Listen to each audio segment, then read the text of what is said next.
Hello' বন্ধু বান্ধৱীসকল, কি খবৰ সকলোৰে? আশা কৰিছোঁ সকলো ভালে আছে বুলি। আজি মই আপোনালোকৰ কাৰণে লৈ আহিছোঁ এটা বনৰীয়া শাকৰ লগত সৰু মাছৰ ধুনীয়া ৰেচিপি। এই বস্তুটো বহুতেই বেছি ভাল, আমাৰ স্বাস্থ্যৰ কাৰণে বিৰাটেই ভাল। আপোনালোকেও কেতিয়াবা ট্ৰাই কৰিব আৰু জনাবলৈ নাপাহৰিব কেনেকুৱা লাগিল খাই। তাৰ বাবে মই লৈছোঁ এয়া বনৰীয়া পাত বুলি, আমাৰ ইয়াত জাৰি পাত বুলি কয়।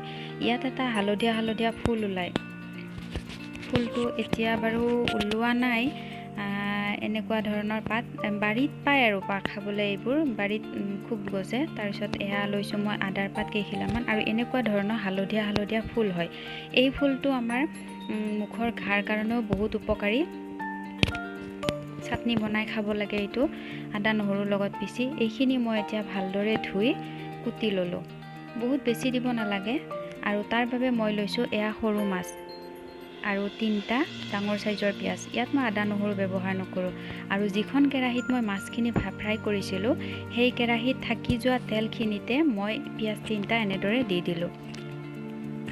এতিয়া পিঁয়াজখিনিৰ পৰা কেঁচা গোন্ধ যোৱালৈকে মই এইখিনি ভালদৰে ভাজি ল'ম। ইয়াত মই কোনো ধৰণৰ আদা নহৰু এইবিলাক মছলা ব্যৱহাৰ নকৰোঁ। ইয়াত একো ধৰণৰ মছলা ব্যৱহাৰ কৰিব নালাগে। এনেধৰণে চিম্পুল ধৰণে বনালেই বহুত বেছি ভাল লাগে। যিহেতু এই বস্তুটো আমাৰ স্বাস্থ্যৰ কাৰণেও উপকাৰী। এইটো লিভাৰৰ, আইতা ককাহঁতে কোৱা শুনিছিলোঁ, এইটো লিভাৰৰ কাৰণে হেনো বহুত বেছি ভাল। আৰু ইয়াৰ পিঁয়াজখিনি মোৰ ফ্ৰাই হৈ গ'ল। হোৱাৰ পিছত এতিয়া মই কাটি থোৱা শাকখিনি ইয়াত দি দিলোঁ।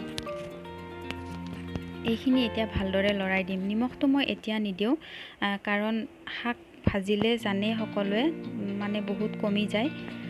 তো নিমখটো মই পিছত দিম। এইখিনি লাৰি থাকিলোঁ। এতিয়া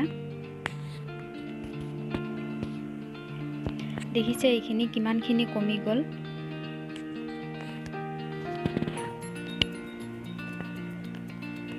এতিয়া ইয়াত মই এটা আলু সিজাই ৰাখিছিলোঁ, সেই আলুটো মই ইয়াতে ভাঙি দিম। আপোনালোকে আগতেও পিটিকা কৰি ল'ব পাৰে, মই নিদিলোঁ, অলপ দিগদাৰেই হ'ল। এতিয়া এইখিনি মই ভালদৰে ভাঙি ল'ম। বহুত গোটেইখিনি ভাঙি দিবও নালাগে, নহ'লে মানে বেছি গোটা টাইপৰ হৈ যাব। এইখিনি মই ভাঙি ল'লোঁ। আৰু এতিয়া দিলোঁ মই ইয়াত সোৱাদ অনুসৰি নিমখ আৰু আন্দাজ মতে হালধি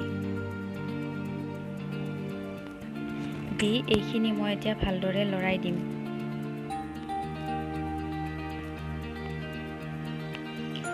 এনেকুৱাতে মই ফ্লেমটো অলপ হাই কৰি দিলোঁ। আৰু এতিয়া মই ইয়াত দিলোঁ পানী। এইটো বহুত পনীয়া টাইপৰ নহয়। এই আঞ্জাখন যিহেতু অলপ অলপেই খায়, এতিয়া ইয়াত মই ঢাকনিখন লগাই উতলিবলৈ ৰাখি দিম। আৰু এয়া চাওক কিমান ধুনীয়াকৈ উতলিছে। এনেকুৱাতে মই ভাজি ৰখা মাছখিনি দি দিলোঁ। দিয়াৰ পিছত আৰু কিছু দেৰি উতলিবলৈ দিম।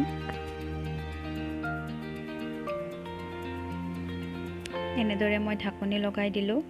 এইখিনি চাওক কিমান ধুনীয়া হৈছে, কালাৰটো বহুত ধুনীয়া আহিছে। আৰু নমাবৰ আগে আগে মই ইয়াত 1 চামুচ জিৰা গুড়ি দি থৈছোঁ। বাকী একো মছলাই আপোনালোকে ব্যৱহাৰ কৰিব নালাগে, ইয়াক মাত্ৰ জিৰাৰ গুড়ি দিলেই হ'ল। আৰু এয়া মই জলকীয়া দিছোঁ।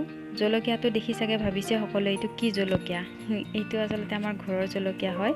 আৰু এইখিনি মই এতিয়া এটা বাতিত উলিয়াই ল'লোঁ।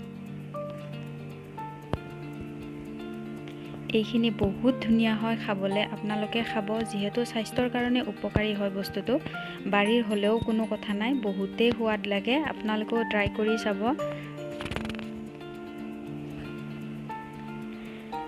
এয়া কেনেকুৱা লাগিছে জনাবচোন। ইমান ধুনীয়া লাগে নহয় খাবলৈ। ভিডিঅ'টো শেষলৈকে চোৱাৰ বাবে ধন্যবাদ। আৰু যদিহে ভিডিঅ'টো চাই ভাল পালে, তেতিয়াহ'লে লাইক কৰিব, শ্বেয়াৰ কৰিব আৰু কমেণ্ট কৰি জনাবলৈ নাপাহৰিব যে আপোনালোকৰ কেনে লাগিল। ধন্যবাদ।